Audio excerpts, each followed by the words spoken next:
Les clowns, bouffons, fous, bouffons, plaisantins d'une sorte ou d'une autre, ont fait partie de l'histoire de presque toutes les cultures de la civilisation. Les acteurs comiques de l'Empire romain sont probablement les prédécesseurs directs des bouffons du Moyen Âge. Bien qu'il n'y ait pas eu de plaisantins professionnels à cette époque, les acteurs comiques ont probablement été les précurseurs à la fois dans leur style de comédie et leur tenue. De nombreux empereurs romains ont décidé de se débarrasser des acteurs dans leur empire, les considérant comme nuisibles à la société. Fuyant la persécution, ces artistes ont répandu leur métier dans toute l'Europe, ce qui a peut-être conduit au développement du bouffon dans les années suivantes, bien qu'il convienne de noter que les bouffons étaient courants dans d'autres pays, comme la République populaire de Chine et l'Inde. Le désir d'être diverti et le besoin de rire étaient et sont toujours universels. Pendant la période médiévale, les bouffons chanceux étaient ceux qui étaient employés par les nobles ou la royauté pour se produire à la cour. Mais il ou elle n'était pas seulement un divertisseur, il faisait partie du tissu social d'une région. Les bouffons de cour étaient appréciés avec de grands privilèges. Revenons en arrière dans le temps et examinons la vie d'un bouffon médiéval. Bienvenue à la folie médiévale.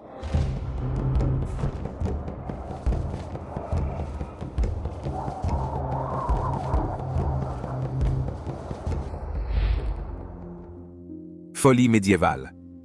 Entre le XIIe et le XVIIe siècle, le terme ménestrel, signifiant petit serviteur ou homme joyeux, décrivait toute personne qui était un professionnel du divertissement de toutes sortes. Cela incluait les acrobates, les jongleurs et même les conteurs, mais plus spécifiquement les musiciens. Au Moyen Âge, beaucoup de ces ménestrels voyageaient de lieu en lieu, restant dans une ville ou un village tant que les affaires étaient bonnes. Bien que certains des plus talentueux et respectés étaient employés de manière permanente à la cour royale ou par d'autres ménages riches, tant qu'ils étaient en mesure de commander un salaire élevé. Ces ménestrels pouvaient être trouvés dans toute l'Europe. En France, ils étaient connus comme jongleurs ou troubadours. En Allemagne, Minnesingers. Ils étaient appelés Skops en Royaume-Uni, Skulls en Scandinavie et Bards en Irlande. Voyageant de lieu en lieu, ils fournissaient non seulement une source de divertissement avec leurs ballades et leurs histoires, mais ils servaient également de moyen de diffuser les nouvelles. Les informations des villageois seraient partagées avec le ménestrel, qui transmettrait ces nouvelles aux habitants du prochain village où ils se produiraient. Pendant la période du Moyen Âge, la position sociale d'une personne était déterminée par la famille dans laquelle elle était née. Un forgeron instruirait ses fils à être forgerons, tout comme un tailleur de pierre. Un paysan resterait dans le rang social le plus bas, mais le bouffon européen pouvait venir de n'importe quel milieu. Il pourrait être un greffier dont les chutes amusaient le noble, un chaumier connu pour son esprit et ses blagues, ou même un ex-moine qui avait été expulsé de l'abbaye pour ses frasques. Ce n'était pas facile d'être un bouffon. C'était un travail qui nécessitait de l'intelligence et de l'esprit vif. Une mémoire fantastique était essentielle pour mémoriser toute poésie épique, histoire héroïque, ou même simplement les nouvelles que vous diffusiez entre les villages. Il fallait aussi être capable d'improviser et de s'adapter en fonction du public. Les enfants voudraient entendre de jolies berceuses, tandis que les personnes plus âgées préféreraient une nouvelle version d'une histoire de guerre sanglante ou autre. La tactique était aussi nécessaire. Un bouffon devait apparaître et se fondre dans le décor quand nécessaire, une compétence en soi. Les bouffons avaient carte blanche pour dire ce qu'ils voulaient, mais ils devaient faire attention à ne pas contrarier trop de gens ou à ne pas aller trop loin. Il y avait deux sortes de fous, naturels et artificiels ou autorisés. Dans tous les cas, ceux qui avaient des malformations physiques, comme des membres déformés, des dos voûtés ou des visages particulièrement laids, étaient particulièrement appréciés, tout comme les nains. Ils utilisaient leur apparence physique à leur avantage pour obtenir des rires supplémentaires. Il existe des histoires de fous naturels recrutés dans des familles pauvres, car on pensait qu'ils avaient été touchés par Dieu. Un enfant ou un adulte handicapé serait un énorme fardeau financier pour une famille de paysans, et cela aurait été d'une grande aide de les voir pris en charge et soignés par une famille riche. Le fou ne serait pas payé, mais on lui fournirait des vêtements, un lit et de la nourriture. Une fois que ces pauvres âmes n'amusaient plus la maisonnée, elles étaient chassées, et bien que certaines recevaient régulièrement des aumônes, la plupart finissaient malheureusement leur jour en tant que mendiants. La tradition d'avoir un fou à la cour remonte bien plus loin que le Moyen Âge. Il n'était pas seulement employé pour le divertissement, mais aussi pour soulager les pressions mentales à la fois du monarque et de ses nobles. De cette façon, Le bouffon aidait son employeur à mieux se concentrer sur ses devoirs et affaires politiques. À la fin du XIIe siècle, le nom de fou commença à être utilisé pour décrire un bouffon qui avait gagné un paiement sous forme de terre, ainsi que la liberté de quitter la cour, bien qu'il devait accepter de revenir au besoin. Pendant la période médiévale, les bouffons de cour étaient très estimés, surtout dans la maison royale. Cette position privilégiée signifiait qu'ils pouvaient taquiner leur patron sans causer trop d'offenses, souvent en disant la dure vérité à leurs supérieurs sous couvert d'humour. Cette capacité était connue sous le nom de privilège du bouffon. Et bien que les gens riaient de leurs histoires absurdes, la folie était généralement beaucoup de bon sens et d'astuce. C'était un travail complexe qui nécessitait beaucoup de réflexion, de perspicacité et de discrétion, comme l'a découvert le bouffon de Philippe VI de France. En 1340, Édouard III du Royaume-Uni a vaincu la flotte du roi français, Philippe VI à Sluis. Bien sûr, personne ne voulait donner les mauvaises nouvelles à Philippe. C'est resté à son fou, qui une fois en présence du roi a été entendu marmonner « Ces Anglais lâches, ces lâches peureux. » « Comment ça ?» a demandé le roi. « Pourquoi ? Parce qu'ils n'avaient pas assez de courage pour sauter à la mer comme vos propres marins, qui se sont précipités de vos navires, les laissant à l'ennemi, qui n'a pas osé les suivre. La cour était souvent contrôlée par la peur et l'insincérité, et il était essentiel que la vérité soit déguisée en absurdité pour qu'elle soit acceptée. Il est impossible de savoir combien d'idées folles un bouffon a découragées en chuchotant à l'oreille du roi, ou combien de calamités ont été causées à cause de ses mauvais conseils.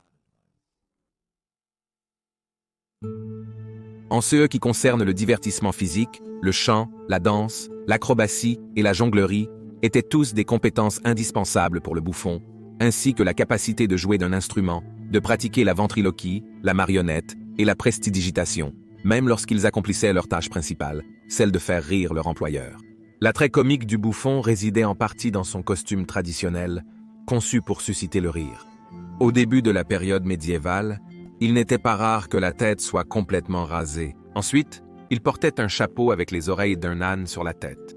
Certains portaient également une queue d'âne. Plus tard, il portait une capuche, semblable à celle d'un moine, qui tombait sur les épaules pour leur donner un air comique. Cette capuche était généralement surmontée d'une crête de coq, traditionnellement utilisée pour orner le couvre-chef d'un fou.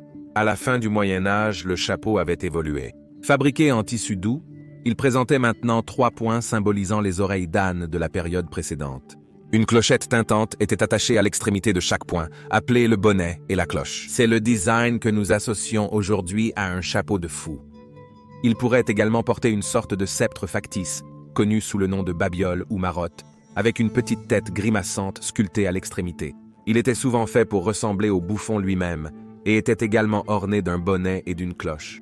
Certains fous portaient une fausse arme, comme une épée en bois, une vessie gonflée sur un bâton rempli de poids pour faire une sorte de grand hochet, ou une massue rembourrée. Ces types d'accessoires étaient utilisés pour ajouter un supplément d'excentricité à leurs ébats. Un manteau ou une tunique bigarrée était portée, faite de couleurs vives et dépareillées comme le rouge et le vert, ou le jaune et le bleu. Cela était destiné à souligner un manque de symétrie et à mettre l'accent sur le désordre et l'imprévisibilité du fou. Beaucoup avaient également des clochettes autour de la jupe ou au coude, de sorte que le bouffon pouvait être entendu teinter ou qu'il aille. Des culottes et des bas bicolores bien ajustés étaient portés sur les jambes. La tenue entière était généralement conçue par le fou lui-même et devait être entretenue régulièrement. En contraste, le fou naturel serait généralement habillé d'une longue robe. Le rôle de messager faisait également partie de la description de poste d'un bouffon personnel pour un roi ou un noble. Ils allaient au combat avec leur maître et le reste des troupes et délivraient des messages au camp adverse, tels que les conditions de reddition ou les conditions pour la libération des otages. On pensait traditionnellement que les bouffons étaient effrayés, et il était coutumier de ne pas les blesser de quelque manière que ce soit, mais ce n'était pas toujours le cas. Si le message s'avérait être quelque chose que l'armée adverse ne voulait pas entendre, c'est le bouffon qui subissait les conséquences. Il n'était pas rare que le chef en colère renvoie le messager directement à l'ennemi en le chargeant dans une catapulte ou un trébuchet. On espérait que le bouffon aurait déjà été tué auparavant et que c'était sa tête coupée qui serait renvoyée. Mais parfois, malheureusement, c'était un bouffon vivant qui était envoyé dans les airs.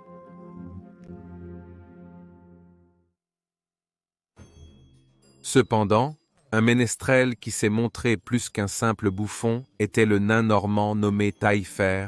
C'était un jongleur français qui a voyagé depuis la France avec Guillaume le Conquérant lors de la conquête normande.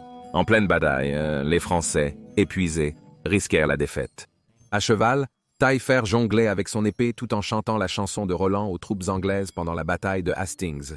Les antiques ont causé un soldat anglais à rompre les rangs du mur de bouclier. Taillefer a vu son opportunité et a attaqué l'Anglais, le décapitant. Il a ensuite chargé la ligne anglaise, tuant plus d'ennemis avant d'être submergé. Taillefer est crédité d'avoir remonté le moral de l'armée française, qui a ensuite gagné la bataille et le royaume. Et il n'est pas le seul bouffon digne de note. Beaucoup étaient assez puissants et avaient une grande influence dans toute la société médiévale. Roland le Peteur était le bouffon de la cour du roi Henri II de Royaume-Uni au XIIe siècle. En réalité un flûtiste accompli, il était célèbre pour l'art de péter et était particulièrement recherché lors des festivités de Noël d'Henri. Là, le bouffon au nom charmant effectuerait simultanément un paix, un sifflement et un saut. Roland était si bien respecté par son roi qu'il a été récompensé par le manoir de Hemmingstone de 30 acres, ainsi qu'un paiement annuel. À la cour d'Édouard Ier, connu sous le nom de Longshanks, Tom le Fou, a reçu la somme énorme de 50 shillings parce qu'il a si bien joué au mariage de la princesse Élisabeth. Beaucoup d'autres ont également pu tirer parti de leur position et transformer leur bonne fortune en richesse, aidant à obtenir des affaires et des emplois rentables pour les amis et la famille. Un autre fou décidé à maximiser ses compétences était Rahir.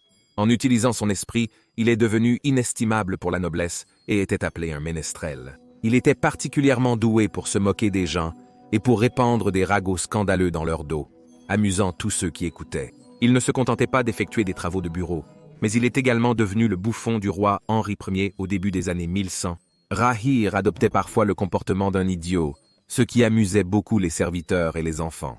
On rapporte qu'il est tombé malade lors d'un pèlerinage à Rome, où il a eu une vision de Saint Barthélemy. À son retour à Londres, il a fondé l'hôpital du même nom pour créer un sanctuaire pour les moins fortunés. En République populaire de Chine, Shen Jianguo, également connu sous le nom de graduellement plus grand, était employé comme bouffon au Xe siècle dans l'état du Tang du Sud. Il était si influent qu'il a pu faire réduire les impôts par l'empereur libyen. Au milieu d'une sécheresse, il a fait une blague disant que même la pluie avait peur d'être taxée et ne voulait pas tomber sur la terre. Amusé, Libyan a tout de suite réduit les impôts. La légende dit qu'il a plu cette nuit-là. On croit également qu'il a sauvé la vie de l'empereur. Libyan a invité son ennemi Zhao Ben à un banquet. Ben a secrètement introduit du poison dans une coupe de vin avant de l'offrir à Libyan pour un toast. Shen a rapidement saisi la coupe et, se sacrifiant pour son empereur, il a bu lui-même le vin empoisonné. Malgré l'antidote, Shen a malheureusement succombé à une rupture cérébrale. Alors qu'en Saxe en Allemagne, plutôt que d'être considéré comme un bouffon, Klaus Narr était considéré comme un homme sage au cours de la fin du XVe siècle. Beaucoup a été écrit sur lui et il était connu pour ses histoires morales et ses paraboles. On pense même qu'il était capable de prédire l'avenir. Au Moyen Âge, les femmes étaient considérées comme la propriété de leur père ou de leur mari et avaient très peu de privilèges, mais certaines ont eu la chance de réussir en tant que bouffonnes. Pour elles, cela signifiait pouvoir insulter les hommes de pouvoir sans conséquence. Le métier était l'un des rares qui était complètement ouvert aux femmes, qui pouvaient profiter des mêmes avantages que les hommes sans aucun stigmate. De nombreuses bouffonnes accompagnaient les reines et les dames de la cour, comme Arthuard de Puy qui était attaché à Jeanne, la reine de Charles V de France. En 1373, nous savons que Jeanne a payé la somme importante de 170 francs d'or pour une robe pour Arthuard, qui était manifestement bien soignée. Une autre bouffonne était Madame Dior, qui a diverti tout le monde lors du festival de la Toison d'Or en 1429 à Bruges, en Belgique, et Marguerite, la petite-fille de Charles le Téméraire, duc de Bourgogne, avait également une bouffonne qui était autorisée à s'asseoir dans un chariot avec les dames d'honneur lorsqu'elle voyageait avec sa maîtresse. Une bouffonne anonyme est arrivée à la cour d'Édouard II, qui célébrait la fête de la Pentecôte à la salle de Westminster en 1316. Elle est entrée dans la salle à cheval et a fait le tour en racontant des blagues au roi et à ses invités éminents. Après sa performance, elle a remis une lettre au roi puis s'est éloignée à cheval avec grâce. La lettre contenait en réalité une pétition de plainte contre la faveur abondante que le roi avait prodiguée aux indésirables, tandis que ses fidèles chevaliers et serviteurs de confiance étaient négligés. Personne d'autre n'aurait osé remettre cette lettre, mais les bouffons avaient un libre accès partout. Peut-être que cette bouffonne était également au courant de l'amour du roi Édouard pour tout plaisantin qui pouvait monter à cheval, ou pour être plus précis, qui pouvait tomber d'un cheval. Il avait précédemment payé à un bouffon qui tombait constamment de sa monture la somme princière de 20 shillings, le double de CE, qu'un autre fou qui ne pouvait que danser pour son roi.